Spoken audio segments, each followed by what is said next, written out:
ધોરણ 12 ઇતિહાસ chapter number 4 ભારતમાં ઈસ્ટ ઇન્ડિયા કંપનીનું વહીવટી માળખું.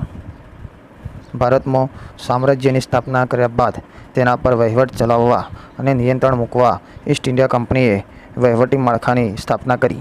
તે પછીના 100 વર્ષ દરમિયાન કંપનીની વહીવટી નીતિ અવારનવાર બદલાતી રહી હતી. જો કે તેનું મુખ્ય લક્ષ્ય સમગ્ર ભારત પર અધિકાર પ્રાપ્ત કરવાનો અને કંપનીના નફામાં વધારો કરી ભારતનું આર્થિક શોષણ કરવાનું હતું. આ લક્ષ્ય પૂર્ણ કરવા માટે તેણે પોતાની વિશિષ્ટ વહીવટી નીતિ ઊભી કરી. સરકારનું માળખું. બક્સર યુદ્ધ પછી ઈસ્ટ ઇન્ડિયા કંપનીએ બંગાળ પર પૂર્ણ નિયંત્રણ પ્રાપ્ત કર્યું. જો કે વહીવટી માળખાની શરૂઆતમાં તેને કોઈ પરિવર્તન કર્યું ન હતું.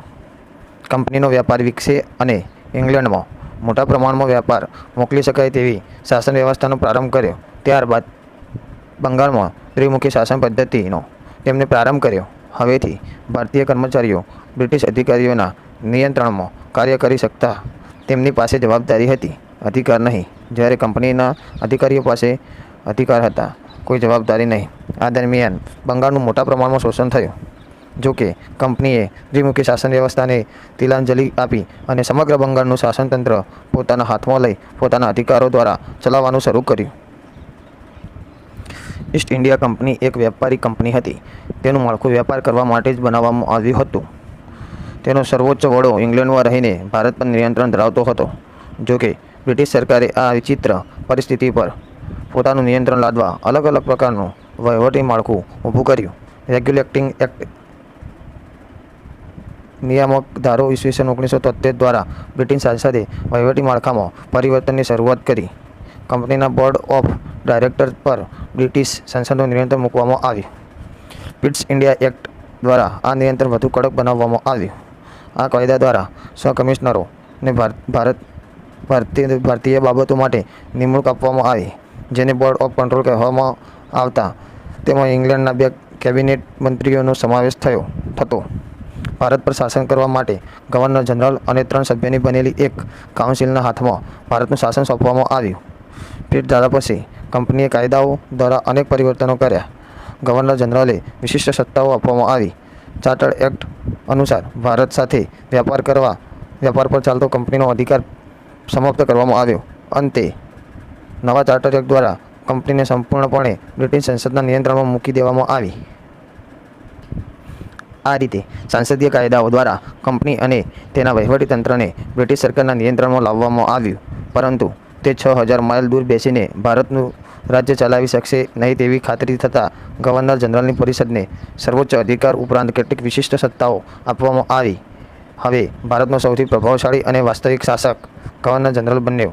તે બ્રિટિશ સરકારના નિયંત્રણ અને માર્ગદર્શન નીચે શાસન ચલાવતો હતો. અંગ્રેજી વહીવટીતંત્રનો મુખ્ય ઉદ્દેશ બ્રિટિશ અર્થવ્યવસ્થાનો મહત્તમ લાભ મેળવવાનો અને એ માટે ભારતનું શોષણ કરવાનો હતો. તેને ભારતનું શોષણ કરીને શાસનનો અને યુદ્ધનો ખર્ચ પૂર્ણ કરવાનો હતો. અર્થાત બ્રિટિશ વહીવટીતંત્રનું સ્વરૂપ મહત્તમ રીતે ભારતનું આર્થિક શોષણ કરી ભારતના ભોગે ઇંગ્લેન્ડનું ભલું કરવાનું હતું. સંધિ સેવાઓ સિવિલ સર્વિસીસ. ભારતમાં સંધિ સેવાઓ શરૂ કરવાનો શ્રેય ગવર્નર જનરલ કોર્નવોલિસને ફાળે જાય છે. કોર્નવોલિસ વહીવટીતંત્રને શુદ્ધ બનાવવા માટે કંપનીના કર્મચારીઓને વ્યાપાર કરવામાંથી મુક્તિ આપી અને માત્ર વહીવટી કાર્યો કરવા માટે જ બાધ્ય કર્યા. તેને ભ્રષ્ટાચાર વિરુદ્ધ કડક નિયંત્રણો લાદ્યા. કંપનીના કર્મચારીઓને પગાર વધારો આપ્યો. તેને કલેક્ટરનું વેતન વધારીને દર મહિને ₹1500 જેટલું કર્યું. સાથે સાથે સંધિ સેવાનું એક વિશિષ્ટ માળખું ઊભું કર્યું.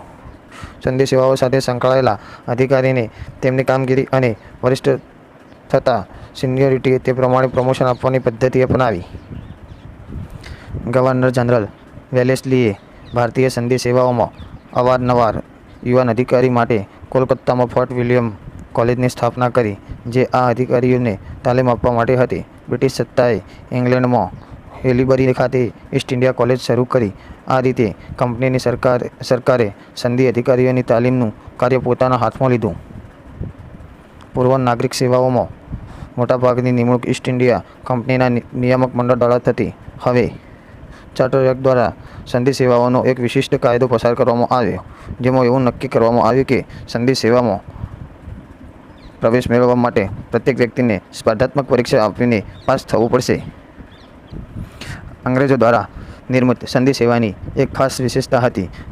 ભારતવાસીઓને નિયંત્રણપૂર્વક પોતાનાથી દૂર રાખવા એ મુજબ નાગરિક સેવાઓ, સેના, પોલીસ, ન્યાયતંત્ર જેવા મહત્વપૂર્ણ તમામ ઉચ્ચ હોદ્દાઓ પર અંગ્રેજ અધિકારીઓની જ નિમણૂક કરવામાં આવતી. તેમને મતે આ માટે અંગ્રેજો જ લાયક હતા. તે જ આ કાર્ય કરી શકશે. તેઓ ભારતીયોને નૈતિક જવાબદારીના અભાવવાળા, પતિત અને નિમકોટીના માનતા. ગવર્નર જનરલ કોર્નવાલિસ અંગતપણે માનતો કે તમામ હિન્દુસ્તાનીઓ ભ્રષ્ટ છે, માટે ઉચ્ચ સેવા અને ઉચ્ચ વેતન એમ બંને બાબતોથી ભારતીયોને વંચિત રાખવામાં આવતા. નાના હોદ્દાઓ અને ઓછા પગારવાળી નોકરીઓ પર જ ભારતીયોને નીમવામાં આવતા. ભારતીય સંધિ સેવા દુનિયાની સૌથી પ્રચલિત થઈ ચૂકી હતી. જોકે તેણે ભારતીય હિતોને બદલે બ્રિટિશ હિતો માટે કર્યું. બ્રિટિશ શાસનનું શોષણ કરવાનું કામ તેણે કર્યું. લશ્કર. ભારતમાં બ્રિટિશ શાસનનો બીજો અગત્યનો સ્તંભ બ્રિટિશ લશ્કર હતું. એક તરફ તેણે ભારત જીતવાનું કાર્ય કર્યું તો બીજી બાજુ અન્ય વિદેશી કંપનીઓથી તે તાકાતોથી ભારતમાં બ્રિટિશ શાસનનું રક્ષણ કર્યું. એટલું જ નહીં, આંતરિક વિદ્રોહોને દબાવી દીધા અને એશિયા આફ્રિકામાં બ્રિટિશ સામ્રાજ્યનો વિકાસ કર્યો. કંપનીની સેના ભારતીય સૈનિકોની બનેલી હતી.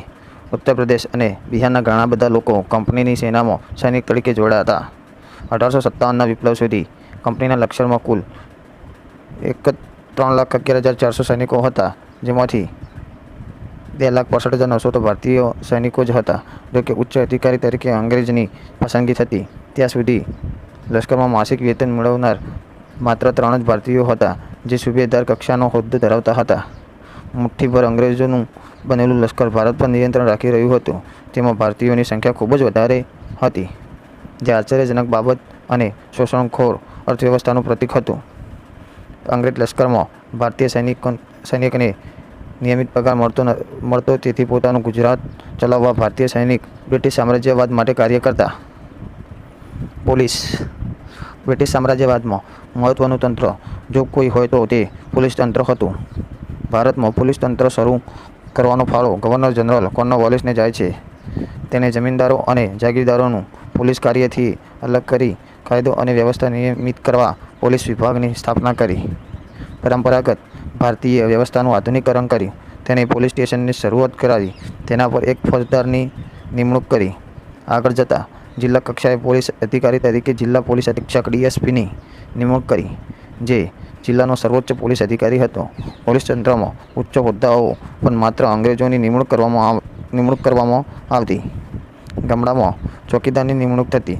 ભારતીય સ્વતંત્રતા સંગ્રામને કચડી નાખવામાં અંગ્રેજોએ આ પોલીસ તંત્રનો મહત્તમ ઉપયોગ કર્યો હતો.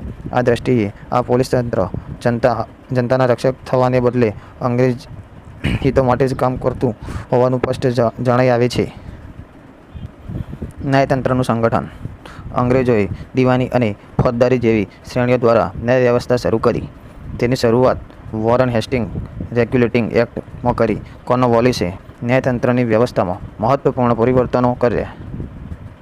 તેને દરેક જિલ્લા ન્યાયાધીશના વડપણ હેઠળ દીવાની અદાલતની સ્થાપના કરી.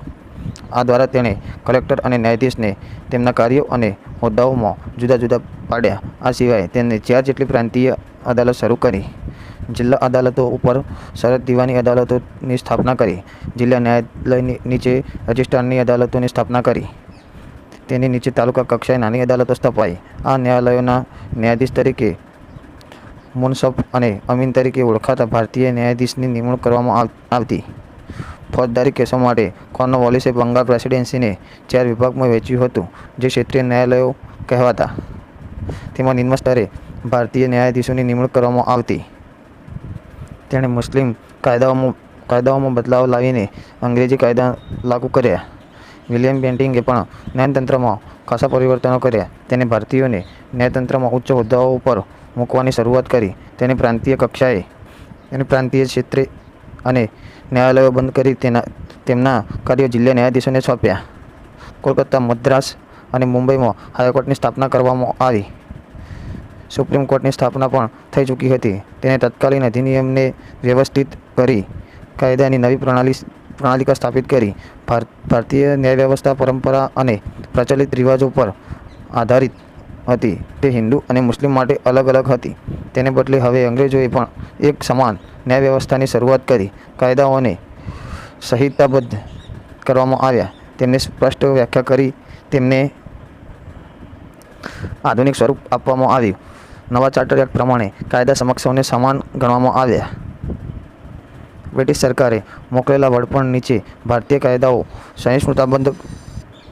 સંહિતાબદ્ધ કરવા એક લો કમિશનની નિમણૂક કરી. તેમણે પશ્ચિમના દેશો જેવી પદ્ધતિ ભારતમાં દાખલ કરી. ભારતીય દંડ સંહિતા અને દીવાની પ્રક્રિયા સાથે સંકળાયેલા કાયદાનું નિરૂપણ કર્યું. હવેથી સમગ્ર ભારતના એક જ પ્રકારના કાયદા લાગુ પાડવાના હતા અને એ જ રીતે ભારતમાં કાયદા સમક્ષ સૌને સમાનનો અધિકાર સ્થાપિત કરવામાં આવ્યો.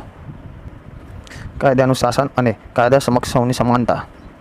અંગ્રેજોએ રૂલ ઓફ લોની આધુનિક વિચારધારા પ્રસ્થાપિત કરી. તેનો અર્થ એ જ હતો કે અંગ્રેજી શાસન સૈદ્ધાંતિક રીતે કાયદા અનુસાર ચલાવવામાં આવશે. શાસકની વ્યક્તિગત ઈચ્છા અનુસાર નહીં. કાયદાથી જનતાના અધિકારો અને જવાબદારીઓ સ્પષ્ટ કરવામાં આવ્યા.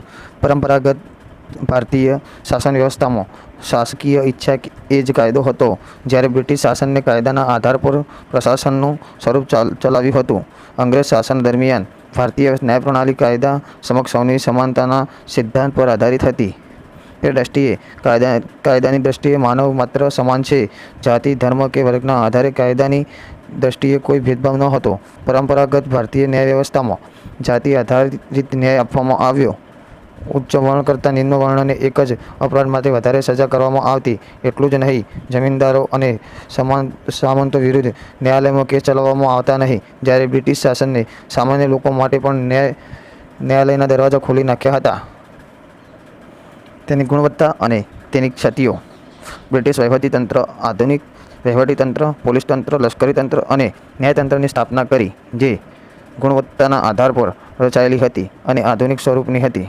પરંતુ આપણે એ યાદ રાખવું જોઈએ કે ભારતમાં બ્રિટિશ શાસનનો એકમાત્ર ઉદ્દેશ બ્રિટિશ સામ્રાજ્યને ભારતમાં મજબૂત બનાવવાનો હતો. તેથી આધુનિક સંસ્થાઓની સ્થાપના તો થઈ, પરંતુ ભારતીયોને તો તેનો લાભ મળી શક્યો નહીં. જેમ કે સંધિ, સેના, લશ્કર, પોલીસ અને ન્યાયતંત્રમાં ભારતીયોને ઉચ્ચ હોદ્દા આપવામાં આવતા નહીં. અંગ્રેજોના કાયદા ત્રુટિપૂર્ણ હતા, કારણ એક વિદેશી શાસનને ભારત પર નિરંકુશ રીતે તે લાદી લીધા હતા. યુરોપિયનો માટે અલગ ન્યાય અને અલગ કાયદાઓ હતા. તેમના ક્રૂર વ્યવહાર સામે ભારતીયોનું કશું જ કરી શકાતા નહીં. વ્યવહારમાં કાયદાની અસમાનતા સ્પષ્ટ દેખાય છે. ન્યાય ઘણો જ મોંઘો હતો. વર્ષો સુધી કેસો ચાલતા હતા. અજ્ઞાની અને નિરક્ષર ભારતીયો જટિલ ન્યાય વ્યવસ્થાથી બહાર હતા. ધનાઢ્ય લોકો માટે જાણે કે કાયદો અને ન્યાયાલયો હતા. પોલીસ અને ન્યાયાલયમાં વ્યાપક ભ્રષ્ટાચાર હતો. જમીનદારો સામાન્ય ખેડૂતો પર અત્યાચાર કરતા. અવિશ્વાસના તત્વો. બ્રિટિશ શાસનની નીતિઓને કારણે ભારતમાં એક અવિશ્વાસનું વાતાવરણ સર્જાયું. ભારતીયોએ બ્રિટિશ સામ્રાજ્યવાદના આ શોષણખોર પ્રતીકોનો વિરોધ કર્યો. દાદાભાઈ નવરોજીથી લઈને ગાંધીજી સુધીના મહાન ચિંતકોએ અંગ્રેજોની પ્રશાસનિક, આર્થિક અને ન્યાય વ્યવસ્થાની ભરપૂર ટીકા કરી.